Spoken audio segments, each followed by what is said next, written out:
¿Cómo están, chicos?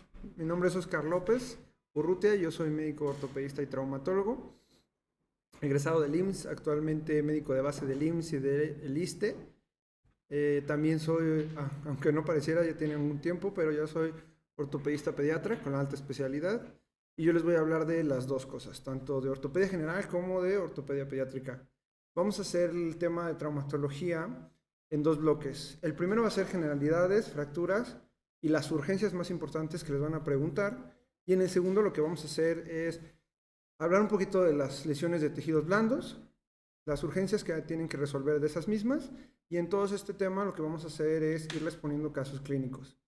Dentro de los casos clínicos les voy a poner lo que son las banderas rojas, como ya saben, lo que hay que preocuparse, lo que tienen que ver y saber y enfocarse. Entonces vamos a empezar con fracturas.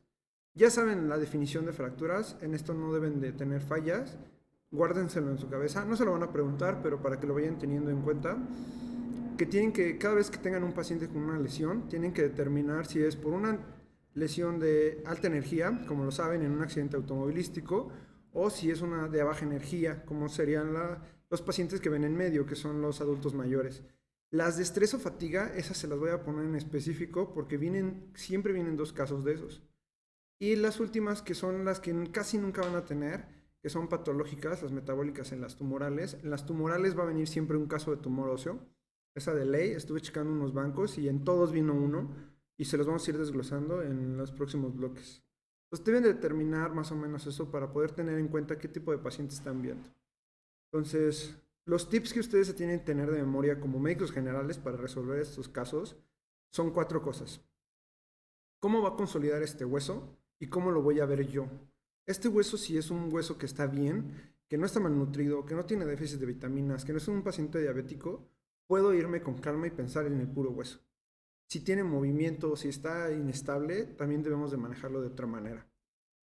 Y también debemos de pensar en este proceso de consolidación, si hay factores que lo van a estar amedrentando, el fumar, tomar café, refrescos, estos tienen muchos factores inflamatorios que van a determinar la consolidación.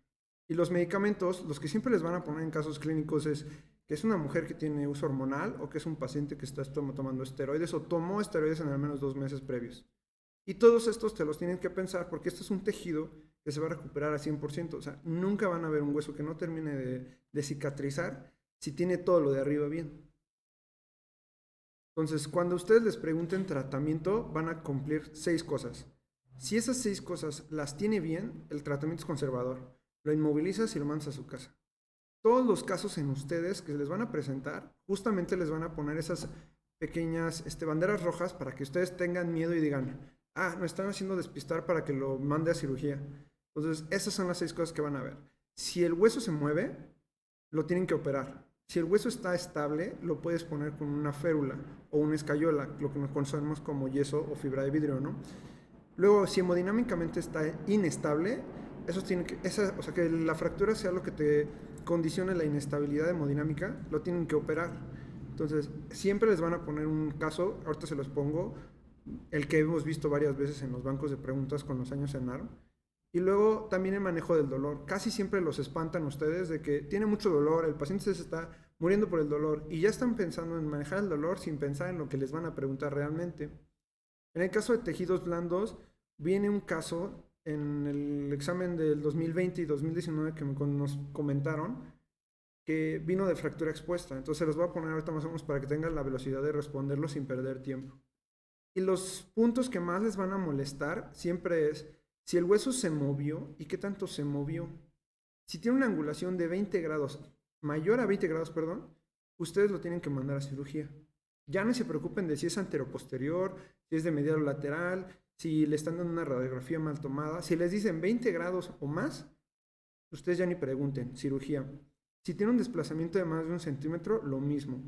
Y el sexto es el que más les van a estar dando, o sea, el trazo de fractura llega a situación articular. Eso es quirúrgico. Les diga quien les diga, hasta en los niños los operamos y los metemos.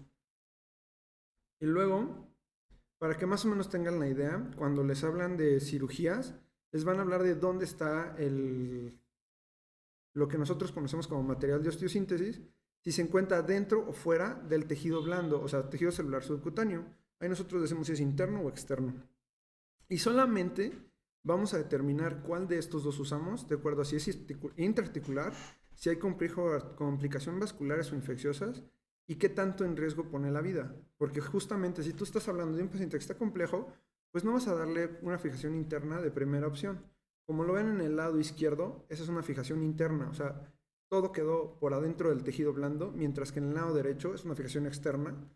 Entonces, apréndanse esas definiciones rápidas. Ahora sí vamos a entrar de lleno a las fracturas por localización. Nosotros como ortopedistas las vamos a clasificar por números. Ustedes no les van a preguntar eso hasta que entren a la residencia, y obviamente eso solo se los preguntan a los ortopedistas, pero la fractura más común es la de clavícula. Si se dan cuenta, las clasificaciones que les estoy poniendo, esas son las americanas y es la más compleja, pero afortunadamente para ustedes en el NAR solo les van a preguntar una, que es la clasificación de Allman. Esa, la más común, es la grado 1, que es la que se encuentra justo a la mitad. Esa es la más común tanto en jóvenes como en niños. Entonces tienen que saber determinar dos pacientes. Si eres un niño, si tiene problemas como parálisis o si está inmovilizado, lo pueden tratar conservador. El vendaje que ven a su lado izquierdo se llama vendaje de Velpo. Es un vendaje muy arcaico, pero todavía se usa como en medios públicos. Entonces, si no son esos sus pacientes y les preguntan en un chavo que tuvo un accidente, en una señora, en un adulto mayor, en un trabajador, es quirúrgico. ¿Qué le van a poner? Eso no se preocupen, nomás les van a preguntar, ¿osteosíntesis sí o no? Entonces ustedes ponen, sí, lo tengo que operar. En el caso de los pacientes conservadores, cuando hablamos ya de hombro o del hueso que se llama húmero, todos los adultos mayores van a ser conservadores. ¿Por qué? Porque si ustedes le intentan poner un material quirúrgico a ese hueso del adulto, lo va a tronar. Entonces lo que hacen en los casos clínicos muchas veces es espantarlos y decirles, es un adulto mayor que tiene tantas complicaciones, diabetes, hipertensión, y ahora ¿qué le hacen ustedes? Como médico general, lo que primero que piensas es, bueno, pues tiene una fractura, cirugía. Pero como lo que ellos quieren que ustedes entiendan es, no se apuren, es un adulto mayor, lo pueden manejar con tratamiento conservador, con una inmovilización. Ese es justo el problema donde los van a estar molestando. Entonces, este caso que les traigo es del ENARM. Entonces, tienen un paciente de 27 años de edad, con buen estado general y con una fractura desplazada de tarso medio cubital y radial. ¿Cuál sería el tratamiento a seguir? Afortunadamente, dentro de las cosas que pasan, es que mucha gente cuando hace estas redacciones tiende a darle los puntos claves. Solamente es que los busquen. En este caso, si ustedes se ponen a pensar, ¿cuál es el tratamiento que le voy a dar a un niño de 27 años que está saludable y que la fractura está desplazada? Luego tienen que pensar en ¿dónde está la fractura?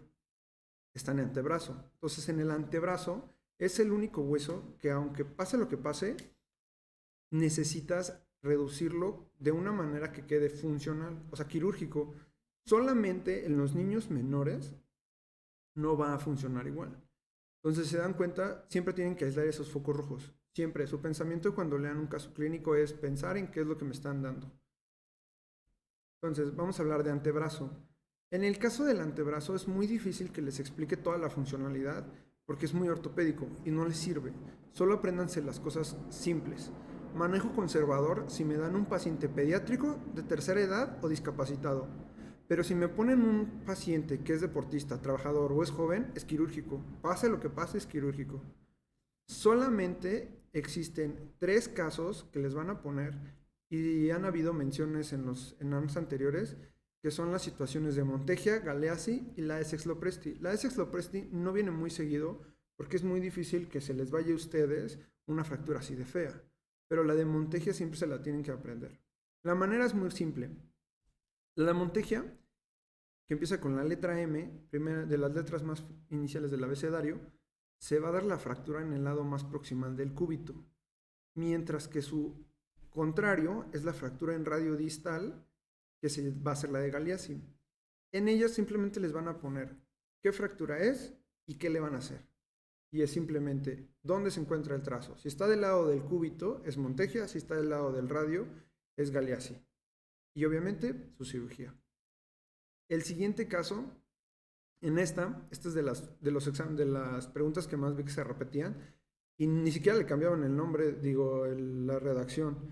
Es un hombre de 25 años de edad que presenta tras caída casual sobre mano derecha en hiperextensión de muñeca. Dolor selectivo a la altura de la tabaquera anatómica de la muñeca y la región radiocubital.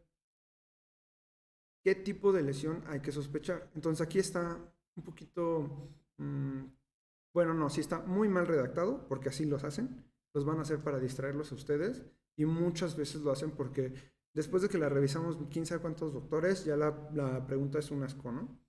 Entonces tengan mucho cuidado. ¿En qué van a pensar?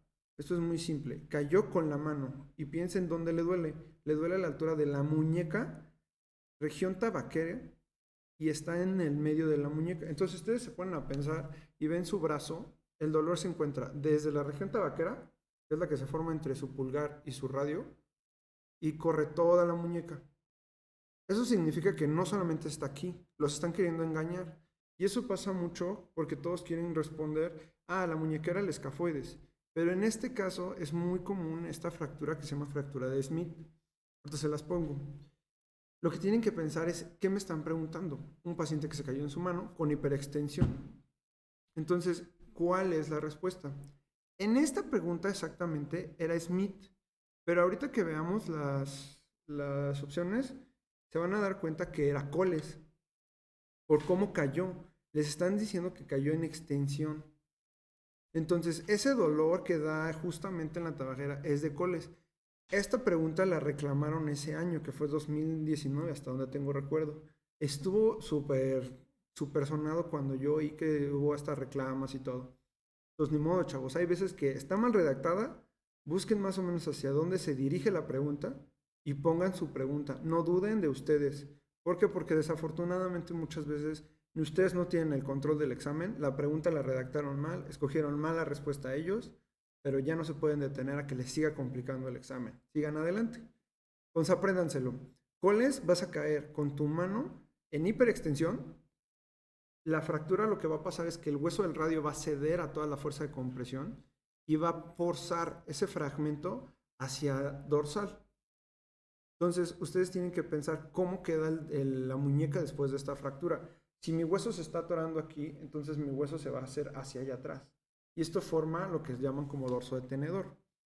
En este caso, debido a la situación de la fractura, a dónde se encuentra y a la personalidad conforme el paciente es, casi siempre les van a poner que fue un paciente adulto mayor, que es un paciente sedentario, bla, bla, bla. Muchos de ellos pueden ser manejados con inmovilizador. Si les ponen que es joven, quirúrgico, chavos. No se compliquen en eso. Mientras que en la otra, la que llamamos como pala de jardinero, que es la de Smith, que es cuando cae sobre tu radio literal y el radio impacta sobre el escafoides, este hueso se va a ir hacia adentro, porque tu radio va a ganar y va a querer salir por el dorso, mientras que la porción distal del radio se queda con el escafoides y quiere ir hacia volar. Entonces, esa pala, sí, por el hecho de cómo se desplaza, siempre es quirúrgico. Ahí no se compliquen. Si les ponen Smith, quirúrgico. Si les ponen Coles, duden entre la edad, como les decía, si es articular o no, si es joven o no, si tienen lesión de tejidos blandos y más o menos pueden determinar qué tipo de tratamiento le pueden dar. Esta se presenta, el caso casi siempre se los ponen como el que les decía. Es un paciente que cayó sobre su mano en extensión y tiene dolor. Solamente que en este sí son bien específicos. Les van a poner dolor en la tabaquera y nada más. No tiene edema, no tiene limitación. Puede moverlo, pero le duele muchísimo. Ese signo de Watson es el patognomónico y es el que deben de decir es fractura de carpo. Desafortunadamente en estas fracturas lo más difícil y lo que siempre les ponen es ¿qué le haces? ¿Cómo lo vas a tratar? Casi siempre, y en el AMIR y en el CTO, viene como manejo quirúrgico, aunque se puede manejar como conservador, debido a la alta tasa de pseudoartrosis que causa este hueso por la inervación. Justamente si tienes una fractura de aquí hacia la parte proximal, todos terminan en pseudoartrosis, entonces todos requieren cirugía. Para no complicarles el examen, lo que hacen es decir, bueno, ¿qué es lo más feo que le puede pasar? Una pseudoartrosis. Entonces ellos se tienen que aprender que tiene que terminar en cirugía. Para que ustedes ya no se preocupen ni que si clasificación y dónde estaba el trazo. Siguiendo con los casos clínicos, tenemos un paciente masculino de 22 años que acude al servicio de urgencias posterior a una riña. Esa es su bandera roja. Presenta dolor, presenta deformidad y aumento de volumen a nivel del quinto metacarpo de mano derecha. Esa es la siguiente bandera roja. Pues ya saben que se peleó y tiene una lesión en esta parte de la mano. De acuerdo a la fractura del tipo que presenta, ¿cómo se llamaría? Les vienen las opciones: fractura de Bennett, fractura de Roland, fractura de Robert y fractura de boxeador. ¿Qué tratamiento darían como estándar de oro? Siempre les van a preguntar estándar de oro y segunda opción. Y luego les preguntan, esta me la dijeron apenas, esta me la dijeron que vino en el ENAR del 20, que a cuántos grados se debe de poner la inmovilización del metacarpo falángica. Pues lo que deben de pensar es, ¿cómo se lastimó? Peleando. Si ya te están diciendo que se está peleando, la fractura se llama de boxeador. Si te están preguntando cuál es el tratamiento de estándar de oro, lo mismo que hablamos al principio. No me están hablando de que él tiene alguna lesión abierta o que está lastimado, nada por el estilo. Que serían los casos en los que en los que te pondrías a pensar en cirugía. Entonces ya con eso podemos descartar todas las que dicen reducciones abiertas, porque ¿qué creen? Que aunque a ustedes no se los dieron, en el ENAM dicen que sí. Entonces, quedan dos opciones, la 1 y la 2. Reducción cerrada, fijación interna, y reducción cerrada, inmovilización. En el caso de esta fractura, cuando es cerrada, cuando no pasó a mayores, solamente le duele y está hinchado, solo es reducirlo como manera cerrada e inmovilizarlo. Y después, solamente tienen que pensar cómo debo dejar ese dedo para que funcione. Y ese es el chiste, la inmovilización debe de quedar a 90 grados exactamente. Si se dan cuenta, les pongo las imágenes de más o menos cómo es el trauma, cómo lo tienes que reducir y cómo debe de quedar. Esta fractura del quinto se llama fractura de boxeador. También se las van a presentar en algunas veces cuando el paciente golpea la pared. La reducción me la preguntó hace poquito una residente de pediatría, que porque se las preguntaron en un examen, y se llama maniobra de Haas, J-A-H-S. El tratamiento pues es una inmovilización súper tranquila, 90 grados, fijando la articulación metacarpofalángica. Y la inmovilización no creo que se las pregunten, pero si ya les preguntaron la maniobra, la inmovilización se llama Burkhalter. Estas dos siempre vienen. ¿Por qué? No sé, porque les encanta preguntarlas. Entonces, solamente apréndense eso, no se preocupen por lo demás. Y esta va a ser muy tranquila. Sin embargo, la siguiente fractura, esta es un poquito más compleja. Y la han preguntado 2 veces. Me dijeron que en el del 2018 y 2019. O sea, que un residente me dijo que sí vino, ¿no? Esta es la fractura de metacarpo del primero. Si se dan cuenta, tiene cierta como similitud. Una por el dedo en que se lastiman, o sea, cómo se lastiman, la fuerza contra la pared. Regularmente caen. Muchas veces la consideran como fractura del esquiador, pero ustedes ni se estresen. Lo que les van a decir es que el paciente tiene dolor en la región de la base del primer dedo, o sea, su pulgar, y no puede hacer presión. A ustedes les van a decir cómo se conocen. Ya les puse abajo la clasificación de tratamientos, pero en realidad la que les van a preguntar como tal es la base, que se llama Bennett. Ese es el nombre que a todos les encanta preguntar, porque es la más común y la más difícil de tratar. Esta fractura es articular. Eso significa que de cajón hay que operarla. Y si aparte les digo que siempre se desplaza por las fuerzas musculares, pues es otra razón más por la cual se vuelve una cirugía de gol, ¿no? En el siguiente caso vamos a hablarles de un paciente de 50 años. O sea, ya es grande. Lo atropellaron, respira bien, no presenta sintomatología torácica, refiere dolor en el abdomen inferior. Significa que trae algo entre vísceras huecas y los pies. Entonces ahí pueden haberlos distraído. Está consciente y orientado. Y su TAC de abdomen solo se demuestra la fractura de pelvis.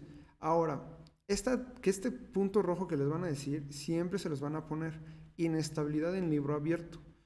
El signo de libro abierto, por bibliografía y por todo lo que conlleva, literal solo lo pueden saber 2 personas, el paramédico y el médico que lo recibe, porque ya no deben de volverlos a manipular, aunque a todos les encanta llegar y tocarlas con los pulgares, las 2 espinas anterosuperiores de la pelvis, y en cuanto haces tantito el movimiento van a ver como la pelvis, siendo un cilindro, se va a abrir. Entonces, ese es el signo que quieren que ustedes sepan que tiene. ¿Esto qué significa? Que si ustedes tienen un continente llamado pelvis y ustedes lo amplían, si tienen un sangrado intraabdominal, esto tiene la capacidad de seguir aumentando y complicar a su paciente. Pues por eso se los ponen como bandera roja, para que sepan que este paciente se puede complicar en cualquier momento. Y después les ponen, progresivamente empieza a tener frialdad, sudoración, palidez, hipotensión y taquicardia. Por lo tanto, ya están en un paciente con un choque. Entonces, la actitud más correcta a seguir, esta se la pusieron en el del 2019-2020, los dos exámenes.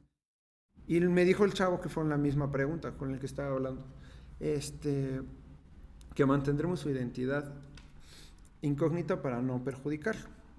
Entonces, aquí les ven en dos opciones muy fuertes. La primera, que es la arteriografía urgente y embolización, que solamente se da si el paciente está en choque y no hay mejor manera de estabilizarlo. Luego, perfusión inmediata con cristaloides, expandirlo y seguir. ¿Y qué? Y seguida de la estabilidad de la fractura. Esa es la siguiente opción más importante. La laparotomía la van a tener que descartar porque no te sirve de nada operarlo cuando sabes que tú te estás complicando un paciente porque está inestable de la pelvis. Y la última, pues obviamente no te va a resolver lo que ya saben que tiene, ¿no? Que es una inestabilidad en la pelvis.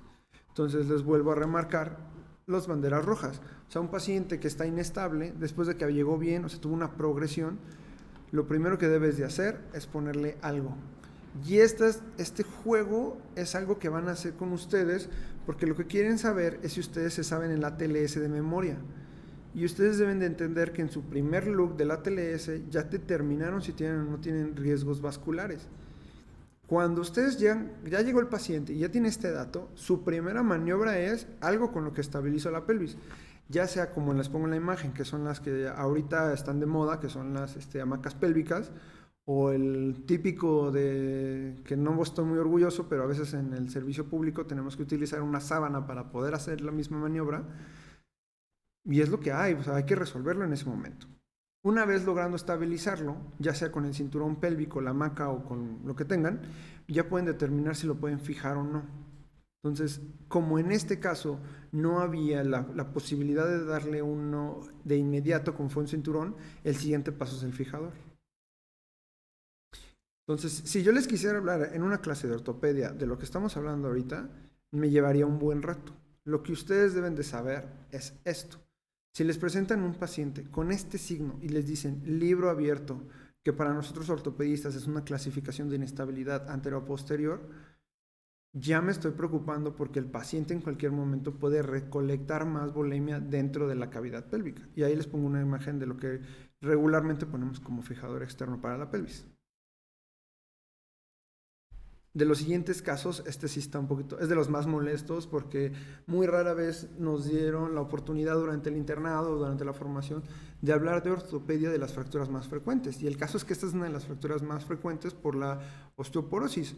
A ustedes les llega este paciente y les dicen, tiene una fractura pertrocantérica y le dicen que tiene como un hito proximal del fémur y solamente les dicen esto. Tienen esta fotografía y ¿qué les haces? La verdad es que cuando me la dijeron, yo no les creí hasta que empecé a buscarla y encontré en los bancos de pregunta. Y es muy difícil de resolver, pero esta es justamente la presentación clásica de una fractura pertrocantérica. Entonces, ya sabiendo que lo que les están queriendo preguntar es esto, ¿por qué es una cirugía? O sea, ¿por qué determinaron que era una osteosíntesis? Entonces voy a explicar. En la fractura de fémur proximal, lo que nosotros consideramos como pertrocantérico es lo que se encuentra de la línea roja que les pongo hacia abajo. De la línea roja hacia arriba, eso se llama como fractura de fémur proximal intracapsular. Apréndanse la palabra como pertrocantérica similar a extracapsular. ¿Por qué? Porque lo que va a pasar es que a ustedes los van a estar queriendo molestar con cosas de subespecialidad, de alta especialidad, pero no tienen que esforzarse tampoco tanto. Lo que necesitan entender es que esta zona es donde está la vascularidad del fémur. Si la comprometes, es lo que te lleva a que el fémur se deshaga y ya no sirva. Entonces, cuando les dicen que es pertrocantérica debajo de esa línea, entonces significa que el fémur todavía sirve y le puedo poner material de osteosíntesis que yo decida y que yo quiera. En este caso, para hacérselos más sencillo, les puse este esquema en rojo y es muy simple de clasificar. si yo le pongo esta línea y les digo, aquí es donde está todo el compromiso vascular, de ahí hacia abajo es extracapsular o pertrocantérico, lo de arriba es lo que ya consideramos como intracapsular, ahí les puse base cervical, transcervical o capital. Es un poquito más allá de lo que deben de saber, en eso no se estresen, pero lo que sí se deben de aprender es esto, entendiendo dónde está la fractura que ustedes les ponen, es si es una prótesis o es una osteosíntesis. Si ya les dijo pertrocantérico, o sea, debajo de esa porción sanguínea comprometida, le pueden poner lo que ustedes quieran de osteosíntesis. Ya no se estresen, les van a poner DHS, placa, tornillos, bla, bla, bla, pero les van a poner primero osteosíntesis. Si les dicen que es arriba y es una persona, un adulto mayor, la primera opción siempre va a ser la artroplastía, prótesis o le pueden dar muchos sinónimos, pero siempre va a ser prótesis. Y esto entiéndanlo por la movilidad que va a tener una persona en adulto mayor y que tiene una destrucción que va a tener que también ser reemplazado porque ya no sirve esa cabeza con el acetábulo. Entonces vámonos a otro caso clínico que encontré, que es un paciente masculino de 50 años que sufre una caída de una escalera mientras realizaba reparaciones en el techo, cae sobre la rodilla en flexión. Obviamente también, si ustedes la leen solos, esta redacción está medio entre azul y buenas noches, ¿no? Inician con incapacidad para extender la rodilla, o sea, ya les están diciendo que no puede hacer algo, eso es súper normal de una fractura. Tiene mucho dolor y aumento de volumen y deformidad en la rodilla. Cuando ustedes lo ven, les dan estas radiografías. Si ustedes ven la radiografía, la verdad es que está difícil entender la radiografía, pero alcanzan a ver que aquí el hueso deja de haber. Y en este caso, aquí también deja de haber hueso. Eso es la fractura que tienen ustedes, que ya debieron de haber considerado. ¿Por qué? Porque les pusieron la primera bandera, que es esto, incapacidad para extender la rodilla. Ya con estas dos banderas, la imagen y la incapacidad, ustedes luego se deben de haber ido a una fractura de patela. Se las van a preguntar por qué les encanta siempre esta fractura. Y el diagnóstico que ya tuvieron, ahora deben de pensar en cómo lo trato. Esta es una fractura de gol articular y por eso les gusta preguntárselas. ¿Por qué? Porque esta sí la tienes que operar en ese momento. O sea, no puedes dejarla ir a su casa a descansar, ponerle puro hielo. Aquí les ponen esta, que es la ¿cómo se llama? Nomenclatura, la mnemotecnia en inglés de reposo, hielo y descanso, ¿no? Ya saben, rest, ice y todo eso. Entonces, apréndanse esto. Estas se les van a preguntar por dos cosas muy importantes. Es el hueso sesamoideo más grande y es el único hueso intraarticular y por defecto es el hueso que debe de ser operado en cuanto se lastime. Entonces, vino en dos casos, en 2 años, en caso clínico, entonces lo más seguro es que les puede llegar a tocar dentro de todos los bancos de preguntas. Y luego el tobillo. Este juego que hacen ellos con ustedes la verdad es que es muy mala onda, porque lo que les ponen casi siempre es una persona que cae, se lastima con uno de los mecanismos que le pongo a su lado izquierdo, y les ponen un pie que apenas si se ve medio lastimado, se ve súper hinchado, se ve rojo, y les dicen, ¿es fractura o no es fractura? Y si es fractura, ¿qué fractura es? Y le tomas radiografía, y si es esguince, le tomas radiografía. Y esto es porque en las guías de práctica clínica vienen esto que es desafortunadamente algo que se deberían de saber, pero pues es muy complejo porque los quieren que se sepan de qué está conformada la sindesmosis, cuál es el ligamento que más se lesiona, qué ligamentos la conforman y qué van a tomar ustedes para determinar si le toman o no la radiografía. Simplificando esto es lo que tienen que hacer. 1. Si está arriba del malleolo, ya sea medial o lateral, ustedes deben de pensar que es una fractura de tobillo por el dolor. Si no puede caminar, fractura de tobillo. Ahora, si está por debajo de la línea que ustedes ven así y no puede caminar, es fractura de pie. ¿Qué hueso es? Para eso piden radiografía. Si no tiene nada de esto, de que puede caminar, tiene un dolor ligero, pero está hinchado y rojo, piensen en un esguince. Lo veremos en el caso de las lesiones de ligamentos, pero no se estresen más allá de eso. Entonces ya determinaron que sí tiene una lesión ósea, que no camina, que se le infló el tobillo, pero ¿dónde está la lesión? Les dicen que es en la cara lateral, arriba del malleolo, justo en este segmento. Entonces ya tenemos que pensar en la sindesmosis, cómo se la lastimó.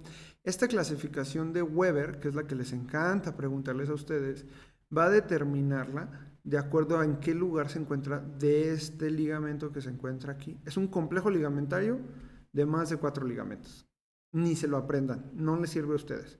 A ustedes les sirve solamente saber una cosa. Si está ahí, se llama trans, si está arriba, se llama supra, y si está abajo, se llama infra. Y como ven en las radiografías, simplemente solo debo de saber cuál opero. Y la única que voy a operar es la que está desde trans hacia arriba. Como lo pueden ver en el dibujito, ¿no? O sea, si ustedes tienen una B o una C, la opero. Si ustedes tienen una A, su inmovilizador y a su casa. ¿Y qué voy a hacer en el caso de las fracturas que conocemos como fracturas de pie? Que estas sí estoy seguro que también se las quieren preguntar, porque el problema con esta lesión es que muchas veces pasa desapercibida. Entonces se deben de aprender 2 cosas. El nombre es Jones. Y se llama Jones por el tipo de lesión que presentó, que lo describió un doctor, que ni caso tiene que lo mencionemos, pero la más común es la tipo 1, por avulsión, que es esta sección. Se va a avulsionar por las tracciones del peroneo. Ese músculo lo puede arrancar. Es muy común en pacientes que hacen mucho ejercicio y en pacientes que cuando pisan y cometen el error de querer reaccionar, hacen en el momento de hacer la inversión, traccionan el pie y se arrancan esa porción de inserción. Esas sí se las pueden preguntar. Afortunadamente, cuando no es articular, no está desplazado y no tiene compromiso vascular, ¿el manejo cuál es? Inmovilización. ¿Cómo se los pongo aquí?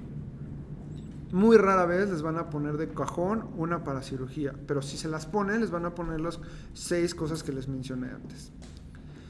Ahora sí, vámonos con lo feo. Las urgencias. Estas 3 urgencias se las van a preguntar porque sí. O sea, pase lo que pase, se las van a preguntar. Estuvimos haciendo ahí como un poquito de evaluación entre residentes que tengo yo de ortopedia, de pediatría y uno que otro de urgencias. Y estuvimos viendo en los exámenes anteriores y la verdad es que esta es como de cajón para ver a quién le quitan puntos, casi casi. El más importante que vamos a ver es este. Un paciente de 8 años con una fractura radiocubital desplazada mínimamente. Aquí en la radiografía no se ve igual, pero lo que hacen ellos es quererlos distraer con la radiografía. Ustedes no se preocupen, preocúpense en lo que les están preguntando. Entonces es manejado con un aparato de yeso a 90 grados. Igual, distracción. A las pocas horas es traída a su urgencia debido a que se encuentra irritable. No es normal. Refiere dolor en el antebrazo. Tampoco es normal. El llenado capilar y el dolor es intenso y aumenta la extensión de los dedos. Eso es un foco rojo. Y ya les están diciendo que el niño estaba mal desde antes, ¿no? Entonces, ¿cuál sería la actitud que ustedes deberían seguir? Lo primero es que ya saben que está mal todo, ¿no? O sea, el niño viene mal desde el momento en que lo regresaron. Abrir el yeso longitudinalmente, que es cuando viene el aparato de fibra de vidrio y nomás le haces una rayita y ya a ver qué pasa, ¿no? Abrir la porción distal, que es cuando en la parte de arriba que tiene más o menos solamente agarrado el dedo, les quitas esto, pues eso no te va a ayudar en nada, ni la anterior. Aumentar la dosis de la analgesia, o sea, solamente le subes el paracetamol, pues obviamente no le va a quitar nada. Y la respuesta, como obviamente lo saben, es retirarlo todo, quitarles todo el aparato de yeso. ¿Qué es lo que está presentando este niño? Este niño está presentando el famoso síndrome compartimental. Entonces, los 2 lugares más comunes, pierna y brazo, siempre se los van a poner. Pierna en los adultos y brazo en los niños. Estos son secundarios casi siempre en fracturas que tuvieron aplastamiento, quemaduras o fueron electrocutadas. Y la fractura que es la más común que se les van a querer preguntar es la del antebrazo en el niño, porque regularmente el niño se espera y no les comenta. Entonces, ya saben, etiología es un diferencial de 30 milímetros de mercurio entre la diastólica y el compartimento. Desafortunadamente aquí no tenemos mediciones intracompartimentales que son fáciles de hacer, o sea, literal es una aguja, le picas y dices si tiene o no tiene una diferencia. Pero nosotros lo que hacemos es la clínica. Y entonces en su examen de la ENARM lo que les van a preguntar es por qué ese músculo se está necrosando. Y lo que hacen es preguntarles las famosas conocidas como las 6 P's. A ustedes en el examen solo les importan 2.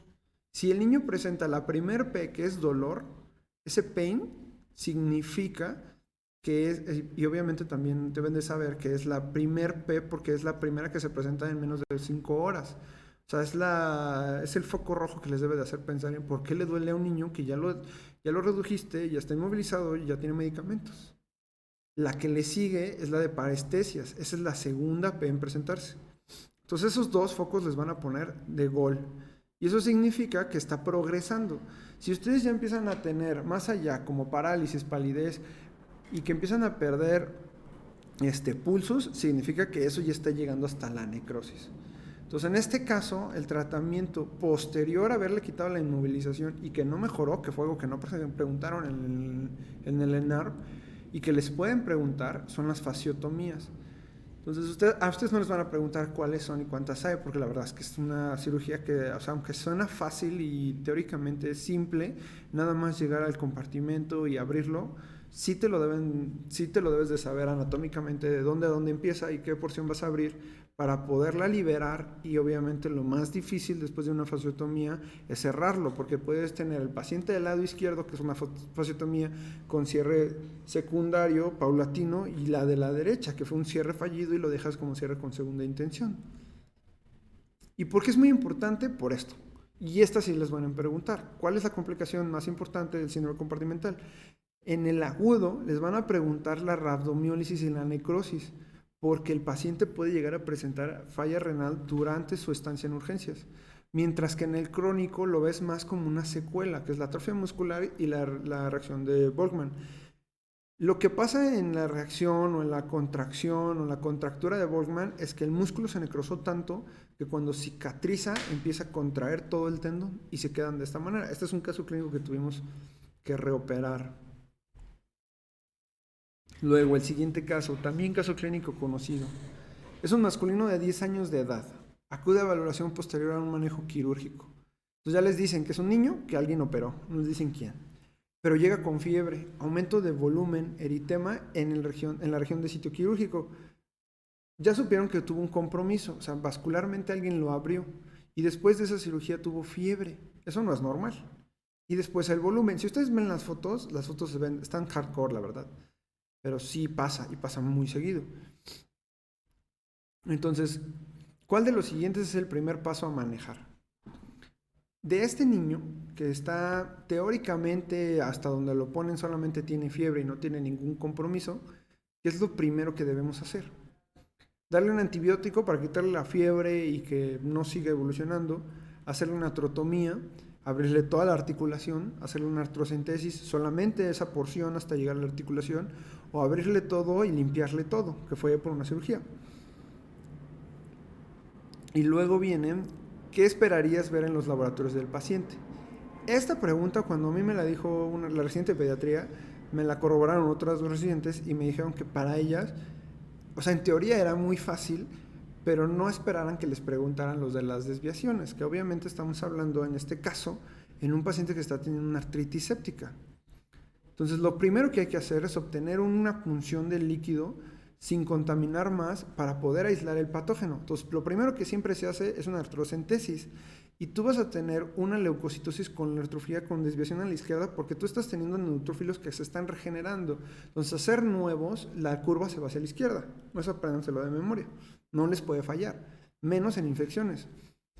¿Cuál de las siguientes articulaciones es la más afectada en recién nacidos? Esa vino en un examen también.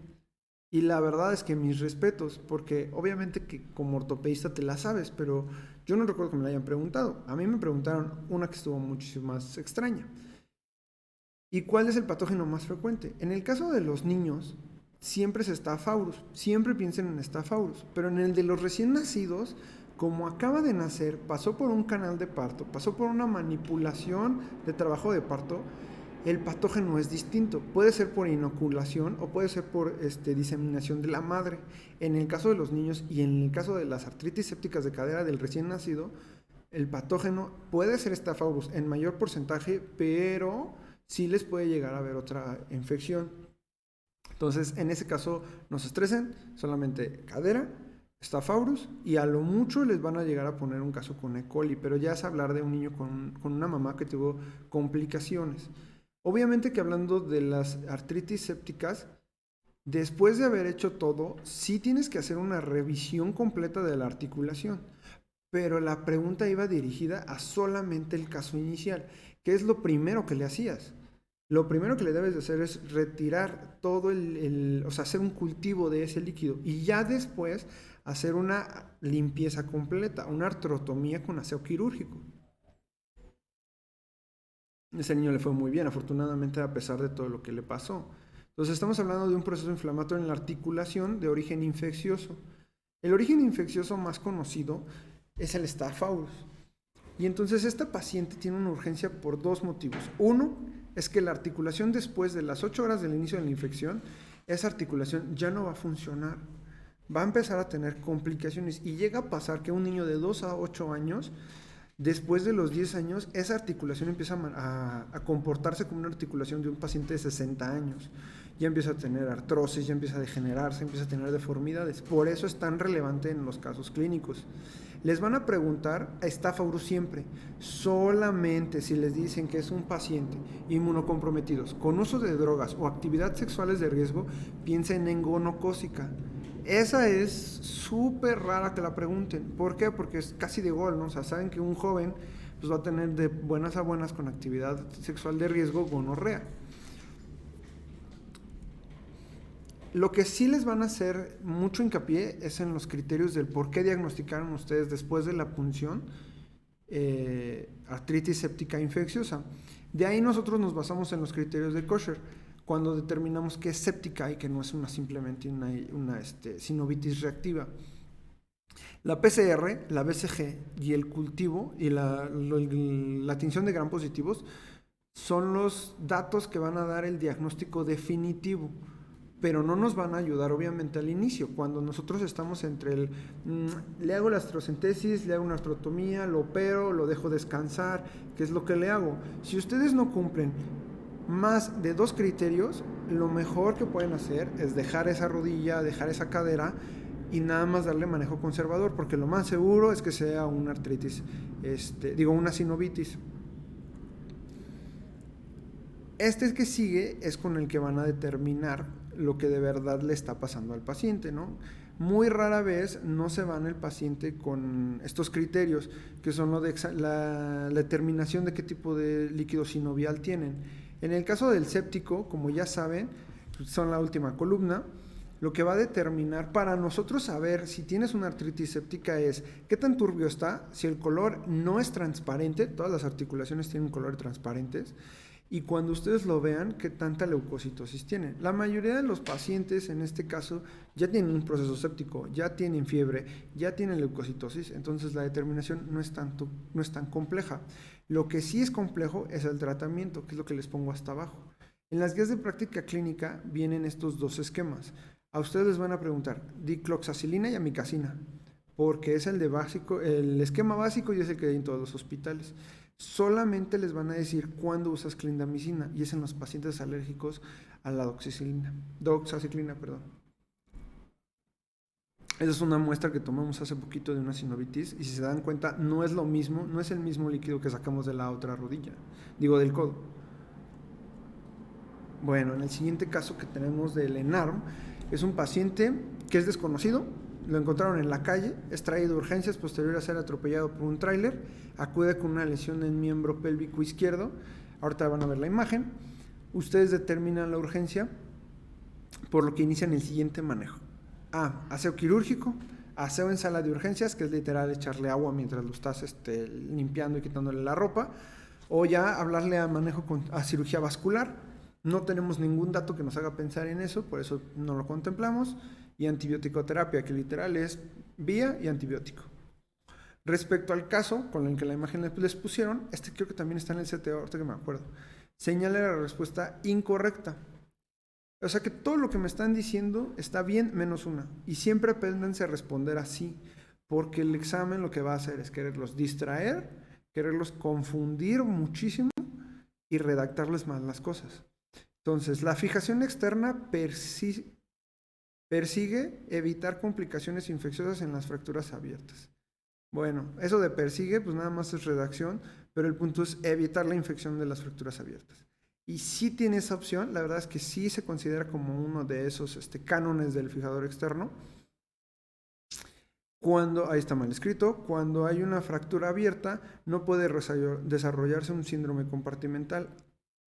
Yo, como ortopedista, les digo que eso está mal porque obviamente una vez que el síndrome compartimental se ha instaurado, lo que se va a lastimar es la porción fasciomuscular.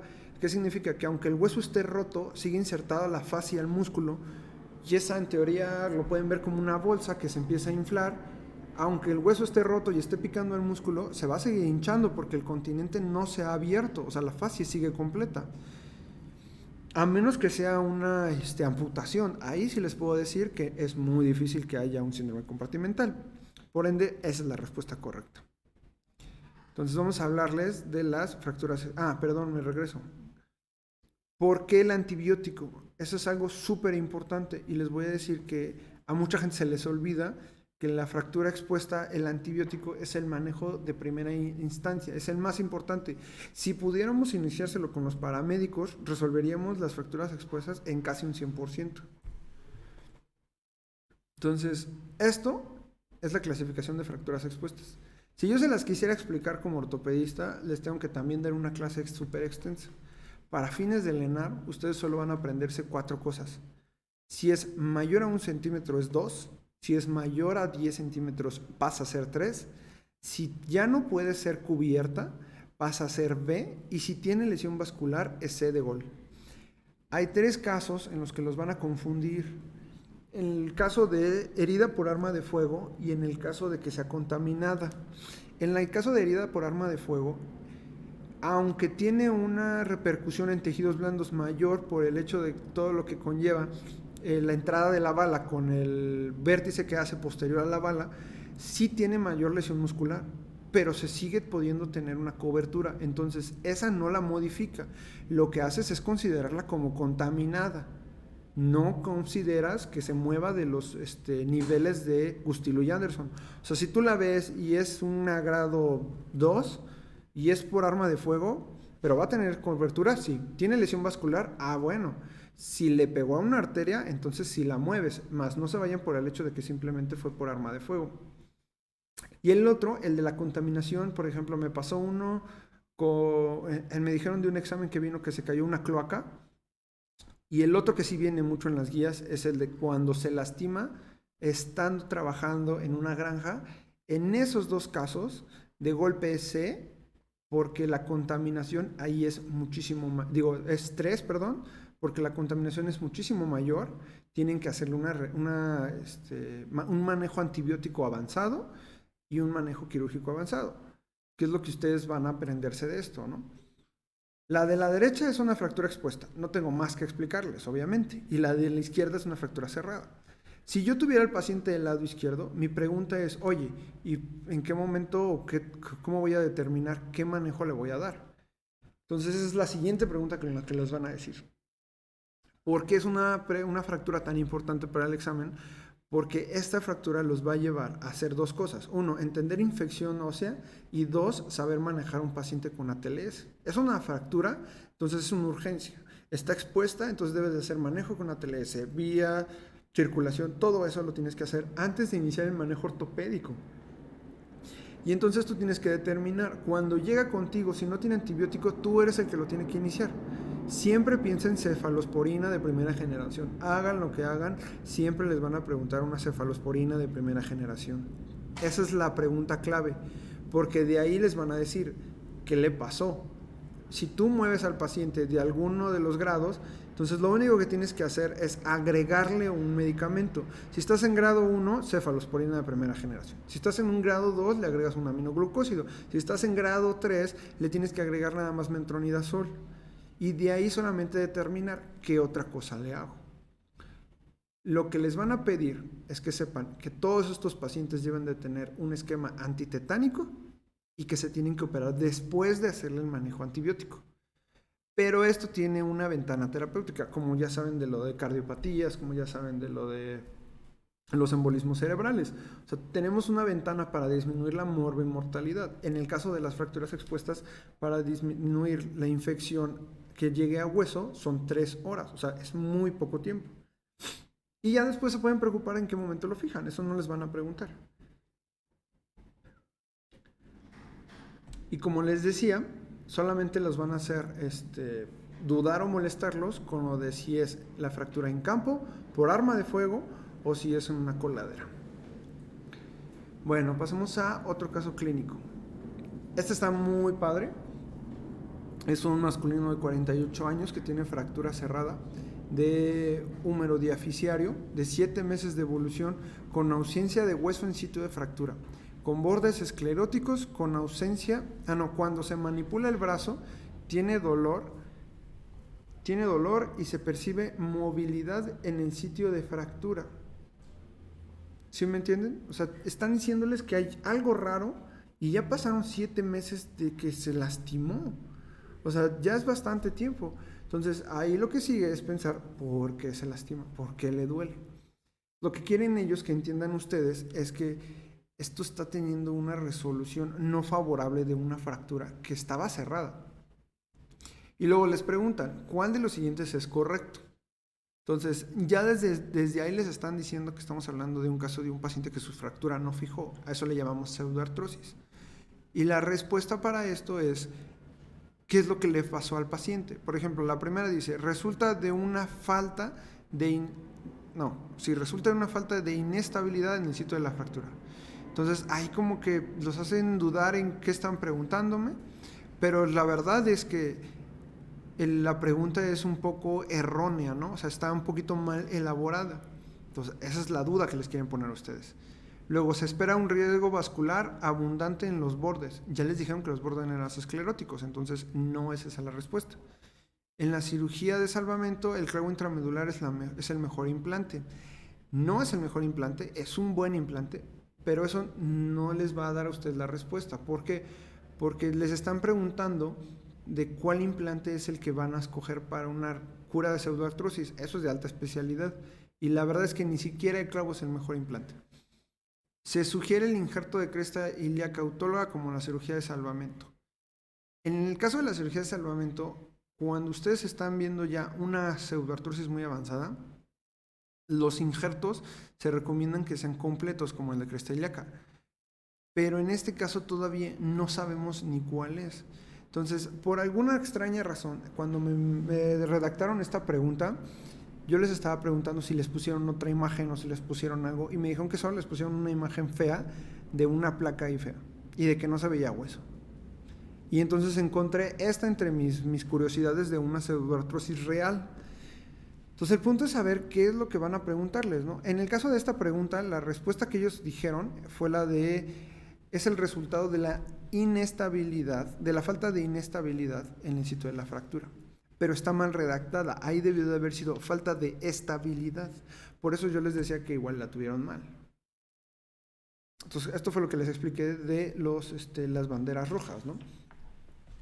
Hablando de lo que es el tema de pseudoartrosis como retraso de la consolidación, hay que entender que el hueso tiene un alto potencial de cicatrización. Entonces, de verdad, cuando les pongan este caso, es porque los quieren hacer los quieren distraer, los quieren hacer perder tiempo con un caso elaborado o mal redactado.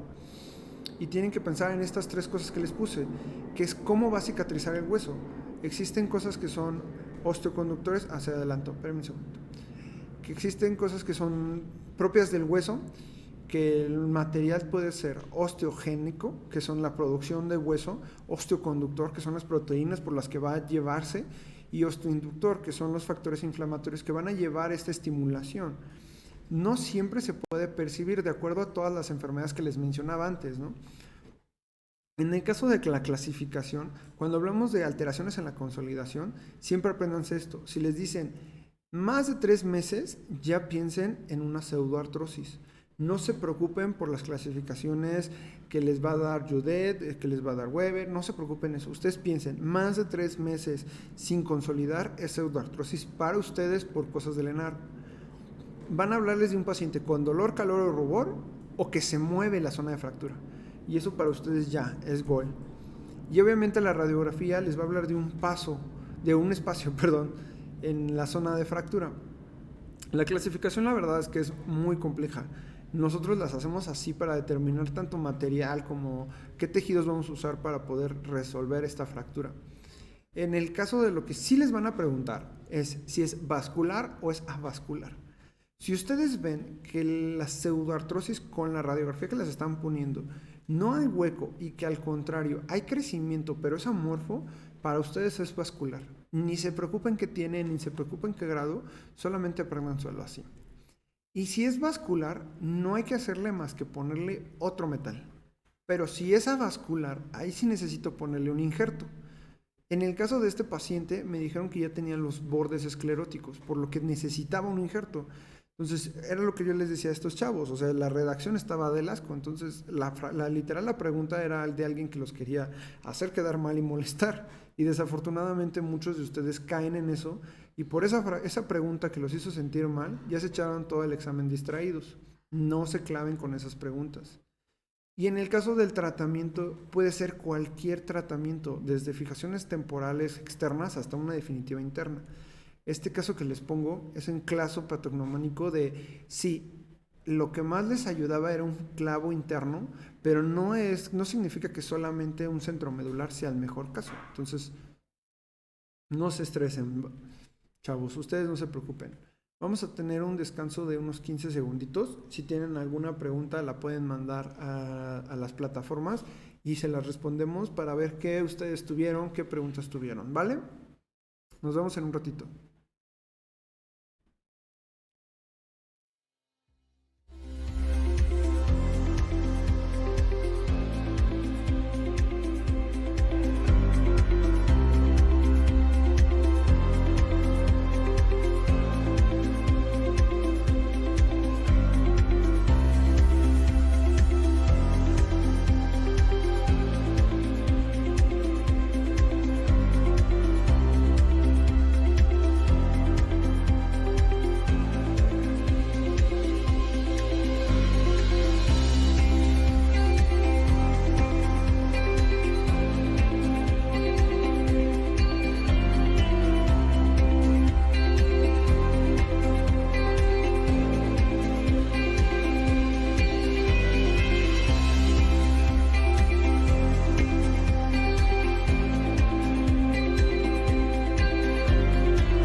Perfecto.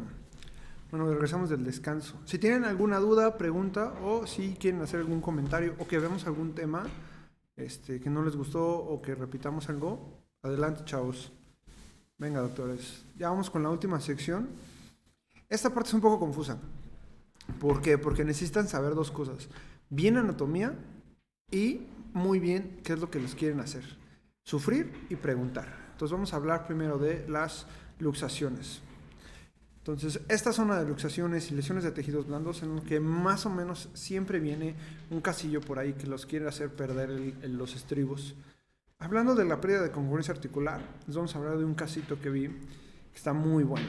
Entonces, es un masculino de 28 años de edad que sufre una descarga eléctrica en el domicilio, mal redactado ahí, presentando dolor en hombro derecho, brazo en aducción y rotación interna. Así es como llega al paciente.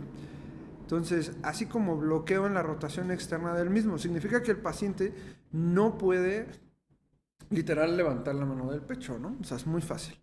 Le toman una radiografía AP y no aparece alguna alteración, que es la que ustedes van viendo en su recuadro mano derecha. Y el paciente mano izquierda. Entonces ustedes díganme, ¿parece que tiene o no tiene algo? Pues obviamente sí, ¿no? O sea, se ve deforme. ¿Cuál es el signo clínico que presenta el paciente? Aquí lo que hacen es confundirlos entre los signos clínicos de una luxación acromioclavicular y una luxación glenohumeral. El que se deben de aprender siempre son los dos, pero deben de aprender la diferencia. En este caso se llama charratera. Ahorita les voy a explicar cuál es la diferencia. ¿Qué lesión de las siguientes es la más probable? En este caso tan bonito, tan bien redactado como todos, les están poniendo solamente una bandera. ¿Qué es esto? Y esta es la única diferencia que deben de tener entre una luxación glenohumeral anterior y posterior. Si es convulsión o descarga eléctrica, siempre es posterior.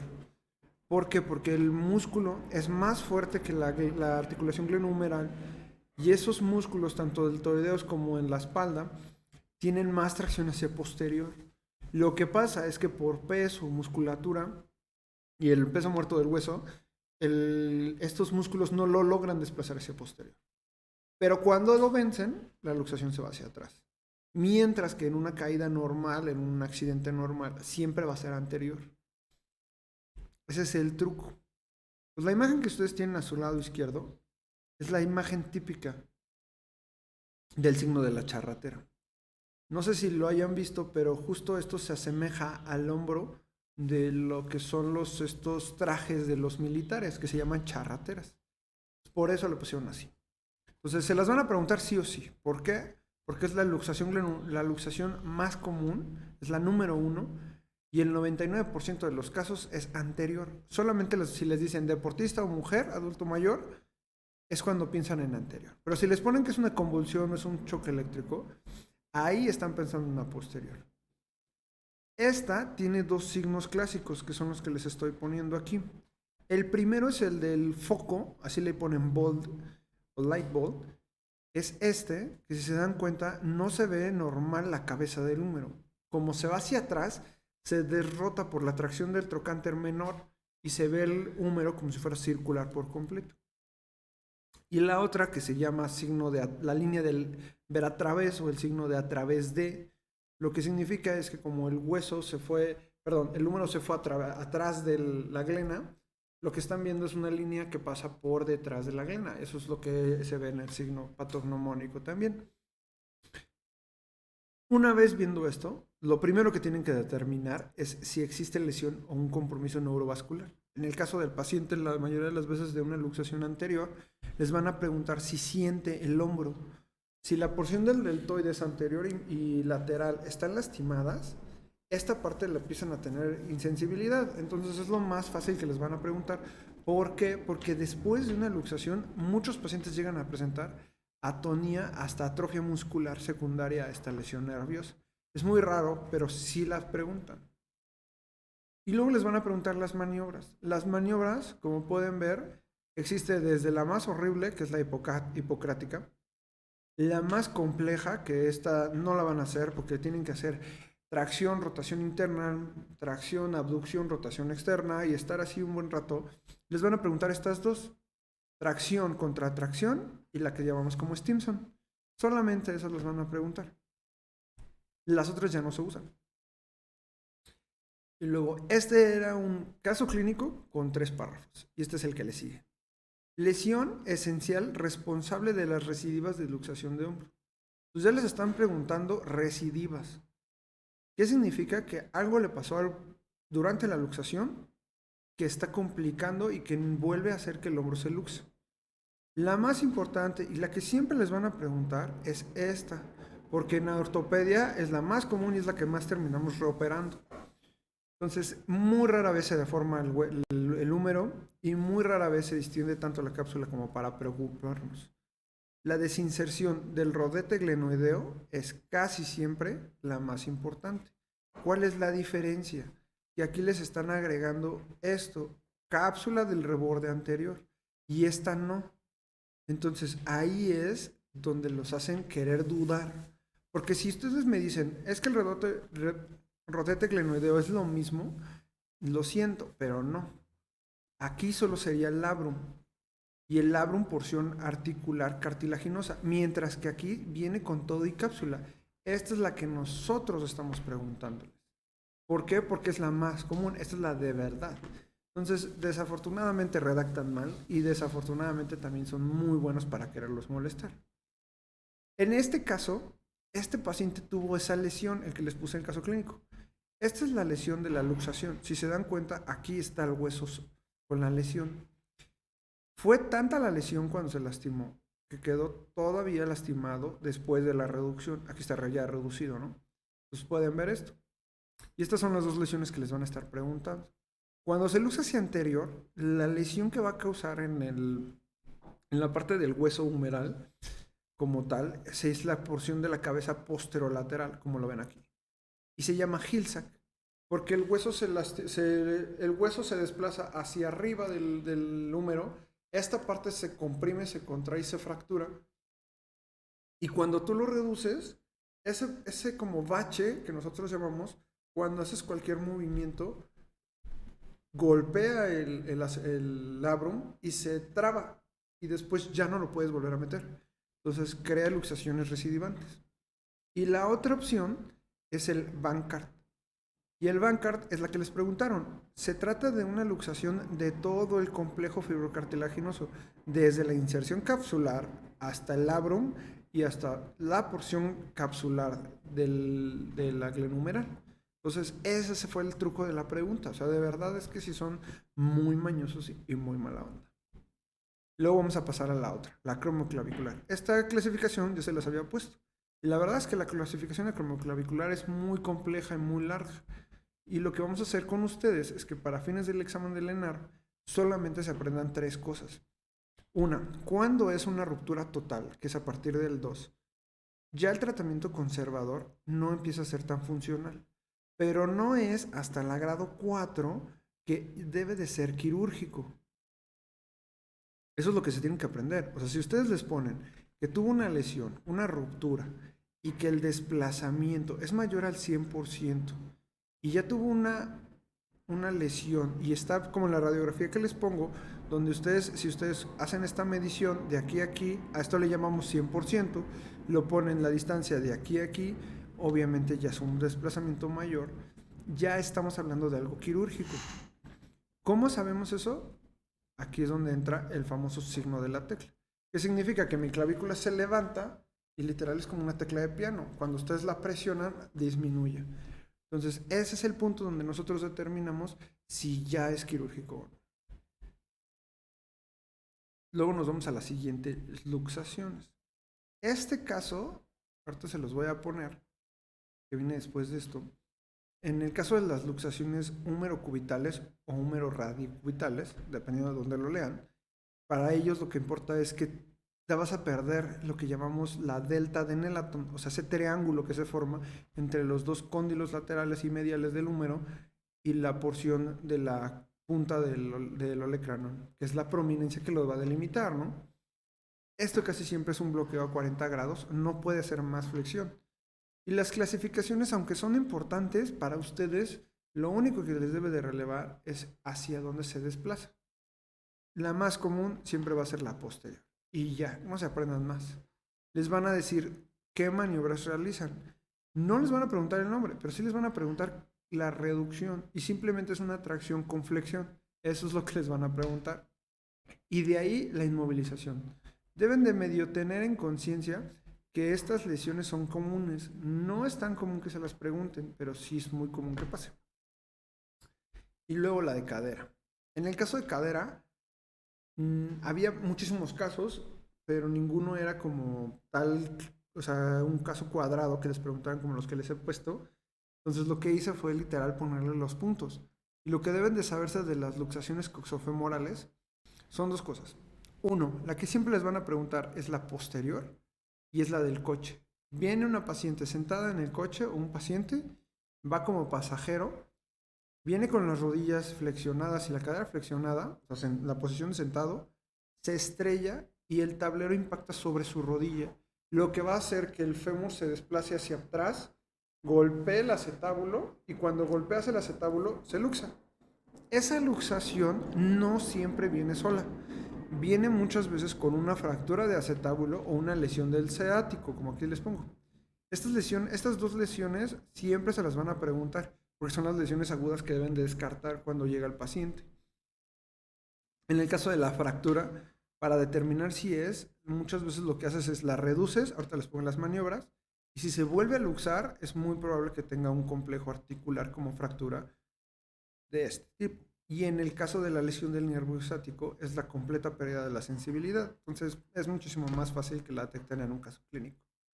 La complicación crónica es la necrosis vascular de la cabeza y la artrosis precoz. Muchas veces estos pacientes los volvemos a operar para ponerles prótesis antes de los 60 años. Entonces, el periódico para nosotros es crítico, que es cuando decimos que si no lo reduces, la complicación es mayor, son 6 horas a 24.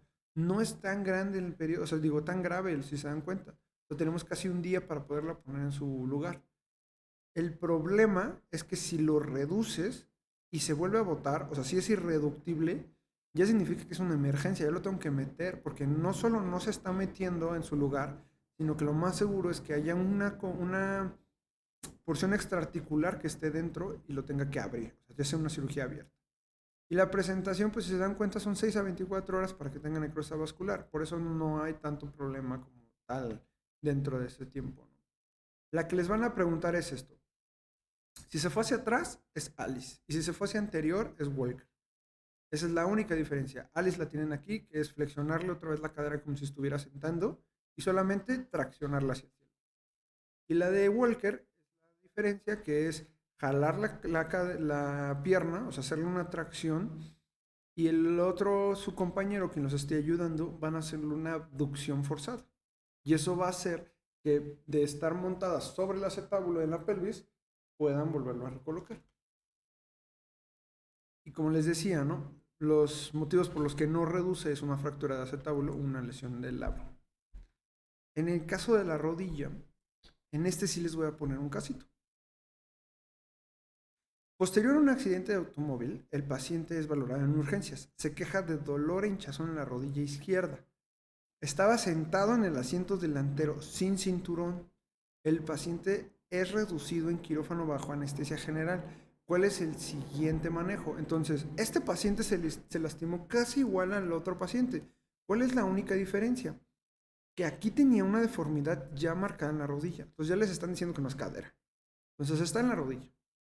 Pero ¿cuál es el problema? Que tú dijiste, está luxado, lo meto y lo reduzco en quirófano. Ese es el primer paso que les van a dar de manejo.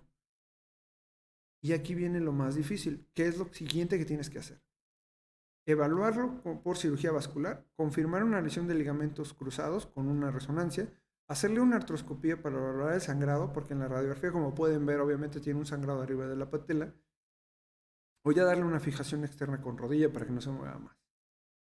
Pues lo que hacen aquí es meterlos en el problema de que en el ATLS no les explican, pero les dicen, lo más común es que si tú tienes una luxación, vas a tener una fractura. Y si no tienes una fractura, vas a tener lesión nerviosa. Y si no tienes una lesión nerviosa, vas a tener una lesión vascular. Y entonces para ustedes, que no les dicen muchas veces, lo más importante es hablarle al cirujano vascular. Cuando son luxaciones posteriores, como en este caso, la lesión al todo el complejo popliteo es horriblemente frecuente. Tal caso que llegan a terminar en amputaciones. Por eso es súper importante esta pregunta. Entonces lo que les hacen es decirle, bueno, se fue la luxación femorotibial. Lo que pasa es que este desplazamiento antero-posterior, si no es detenido por los ligamentos cruzados, que obviamente en el caso de él venció a tal grado que se fue hacia posterior y cuando lo reducen continúa, el siguiente paso es hacerle una valoración con pulsos y un eco. Pero eso ya no les corresponde a ustedes como médicos generales, le corresponde a un cirujano vascular. Entonces ustedes lo redujeron, lo metieron y lo lograron. Y ahora sí, ya en un segundo paso, pueden hacer las valoraciones de todo lo demás. Les dejo a ustedes lo que sigue del caso. Entonces, no solo ya les hicieron entrar en caos con lo del cirujano vascular. Ahora, ¿cuál de los siguientes son las lesiones con mayor probabilidad? Ya les dijeron que la tibia se fue hacia posterior. Eso ya les tiene que decir algo, ¿no? O sea, ¿cuál es el mayor restrictor del desplazamiento antero-posterior? El ligamento cruzado. Y en este caso, pues el posterior. Y luego, es la maniobra de reforzamiento en el diagnóstico a estar positiva. Aquí el truco es que regularmente uno se equivoca y pone el ligamento cruzado anterior por mayor incidencia. Pero como el mecanismo fue de la tibia desplazamiento hacia posterior, pues el cajón es posterior. En este caso no nos vamos a estresar. Y luego es la función normal de la estructura lesionada, pues que va en este caso, si se dan cuenta, la primera lo que está haciendo es restricción de la pasiva del movimiento hacia adelante de la tibia en relación al fémur. Ese es el ligamento cruzado anterior. Y el que dice que es la restricción pasiva de hacia atrás de la tibia en relación con el fémur. Esa es la correcta. Deben de tener mucho cuidado en estas porque casi siempre, como son tan fáciles como de describir por el mecanismo de decir, se fue hacia atrás la tibia, se lastimó el posterior, el cajón posterior, y lo que detenía era la restricción era posterior, lo que hacen es redactarles las preguntas de manera que sea compleja. Pues hablando de las lesiones de ligamentos cruzados, se tienen que aprender dos cosas.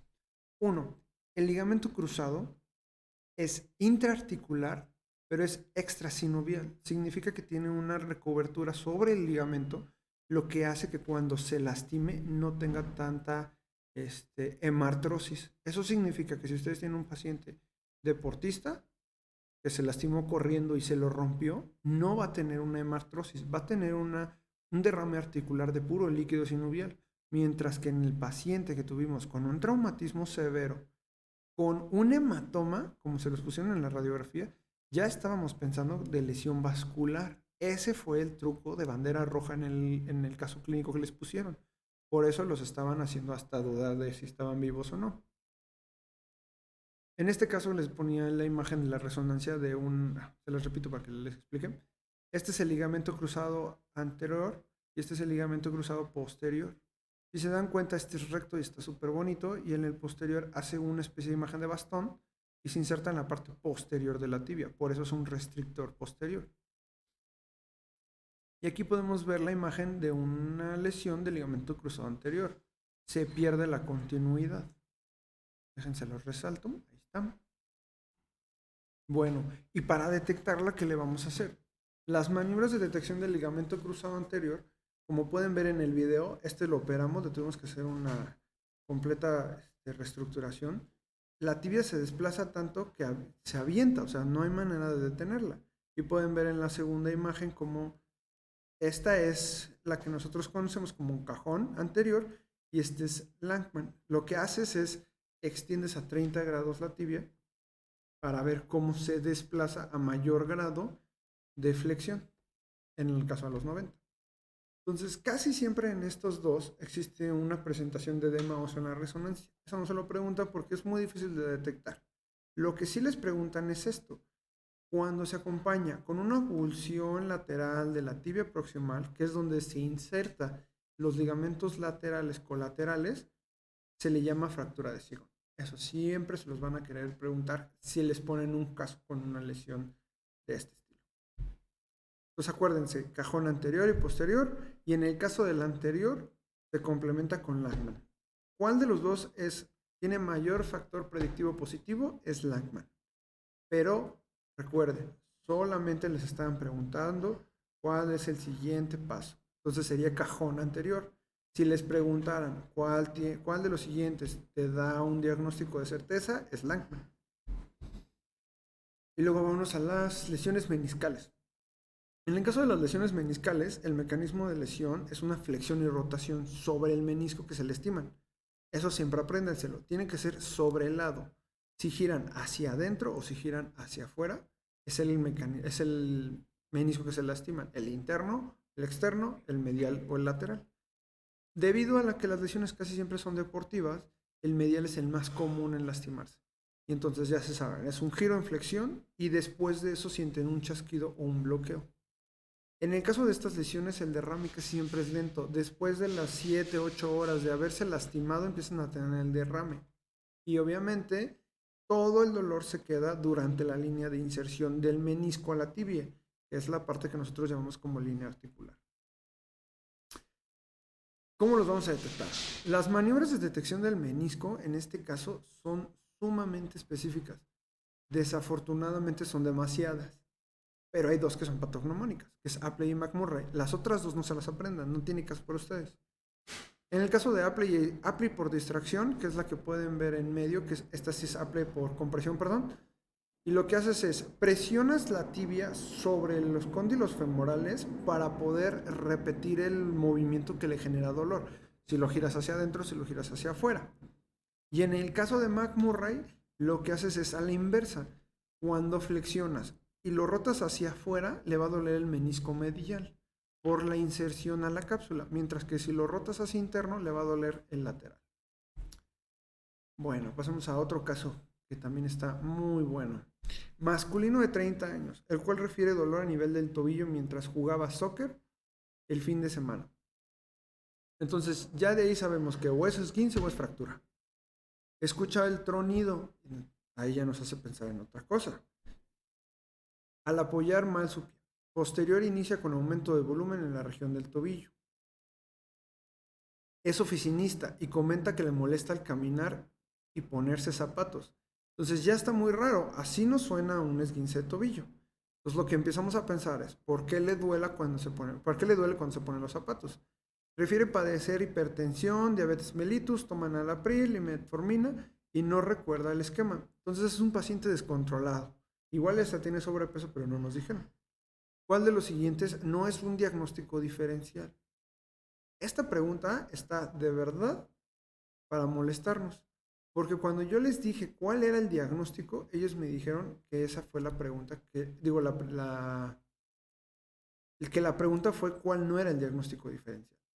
Entonces, de estas, la respuesta es enfermedad de Sever.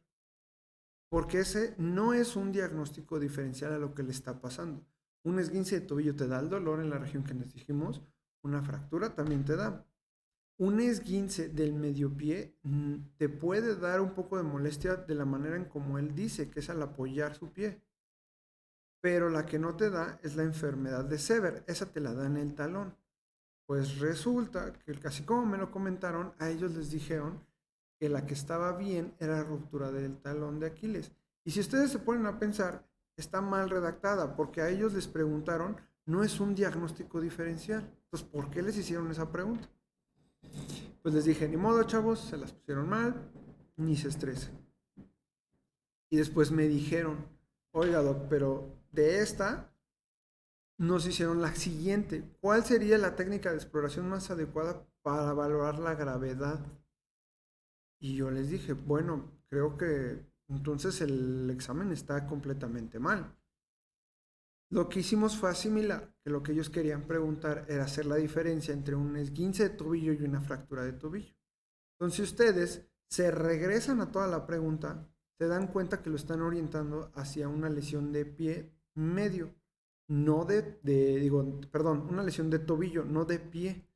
Entonces, la siguiente pregunta se respondería con una radiografía dinámica de tobillo. Pero esto sigue siendo intentando resolver una pregunta mal redactada. Entonces tienen que también entender que hay batallas que van a tener que perder y batallas que no pueden ganar. Tienen que dejarlas ir. Entonces, en el caso de los esguinces de tobillo, que es lo que sí les pudieron haber preguntado, no muchos de ellos tienen la facilidad de detectarse así como en este caso. ¿Por qué? Porque muchos de ellos tienen un hematoma que discurre en región medial, pues los distraen, muchos de ellos tienen dolores referidos hacia talón que vienen de antes, entonces esto es lo que puede llegar a aumentar la complejidad. En el caso del caso clínico, cuando yo les expliqué que el diagnóstico diferencial que no llevaba era el del talón de la ruptura del tendón de Aquiles, era porque si ustedes tenían una ruptura, él ya no iba a poder caminar, pero él podía caminar. Es por eso que ese diagnóstico diferencial no era, pero era muy complejo que lo pudieran haber llegado así solamente. Entonces, lo siento muchachos, el ENAR no es tan fácil como lo creyeron. Entonces, hablando de esguinces, hablando de un esguince de la lesión ligamentaria, lo que tienen que aprender son dos cosas, si es alta o baja. En el caso de la lesión alta, casi siempre se conlleva con una fractura, que es lo que habíamos hablado, que es la transindesmal. Y en el caso de las lesiones bajas, esa es la que les van a preguntar como un esguince puro. Para que ustedes me entiendan esta clasificación, que está horrible, solamente apréndanse un solo ligamento, que es este, ligamento tibial peroneo anterior, porque es el más fuerte y es el que más se lastima. Y una vez lastimado ese, tienes muchísimas recidivas. Aquí hubo un problema con las imágenes. Voy a regresarme tantito para describírselas. ¿Qué tienen que aprenderse de estas lesiones? Uno, si el paciente tiene un edema y tiene una equimosis bastante detectable, ya es un nivel 2. Si el paciente, ustedes toman el tobillo y se desplaza, ya se debe de considerar como una ruptura. Ahora sí, regresando a la imagen. En el caso de las imágenes, es muy obvio que la tercera imagen es una ruptura total que llega a un momento que ya es una luxación astragalotibial. No es el caso en estos momentos, eso casi nunca se los van a preguntar. Lo que sí les van a preguntar es el de en medio. Esta foto donde les explican que tiene una equimosis que recorre por todo lo que son el peroneo largo y el peroneo posterior, esa es la que siempre les van a preguntar. ¿Por qué? Porque es la más común. Y en este caso, si es un segundo grado, es reposo, inmovilización y raíz. Si es un grado 3, es lo mismo, pero a esta la van a buscar operar en una segunda intención. Entonces es muy raro que les pregunten esa. Las dos veces que encontré casos eran de un esguince grado 1 confundido por una lesión del quinto dedo, que era lo que hablábamos de hace ratito en los criterios de Ottawa. Y como último caso, digo como último tema, hay que recordar siempre esta. La lesión del tendón de Aquiles. Es una zona comprometida. Más o menos son 4 centímetros arriba de la inserción en el calcáneo. Y lo que va a pasar es que es hipovascular. Y si todavía le agregan que era hipertenso, diabético, que tenía problemas, que consume esteroides, que consume quinolonas, estos pacientes tienen una alta posibilidad de tener una ruptura incidental. Ni siquiera es que los golpeen o que los macheteen. Es que simplemente estaba corriendo, jugando soccer y de repente se arrancó. Y desde ahí se lastimaron. Lo que van a buscar son dos cosas. Uno que es la clínica por la sensación del golpe o el chasquido que tuvo el paciente, que es lo que lo intentaron distraer a ustedes con el caso clínico, porque también pasa en un esguince de tobillo y en una fractura. La única diferencia es que después de eso se palpa un espacio y no pueden extender el pie, pero sí pueden flexionarlo. Entonces pueden caminar los de esguinces de tobillo, pero no pueden caminar los de las lesiones de Aquiles. En este caso clínico lo que hacían era volverlos a revolver más, solamente por eso. O sea, lo único que querían era que supieran que no tenía una lesión de Aquiles y que no podía hacer un diagnóstico diferencial. Lo que van a hacer en el momento es que después de esto, el único signo patognomónico que para nosotros como médicos es diagnóstico es la prueba de Thomas. Si ustedes dejan al paciente boca abajo, recostado en la mesa, con el pie saliendo y contraen o presionan los gastrocnemios, el pie se tiene que extender. En el caso de las lesiones de tendón, no pasa. La otra prueba de Mates es cuando tú haces que flexione las rodillas y por gravedad el pie cae y los gastrocnemios no logran detenerlo.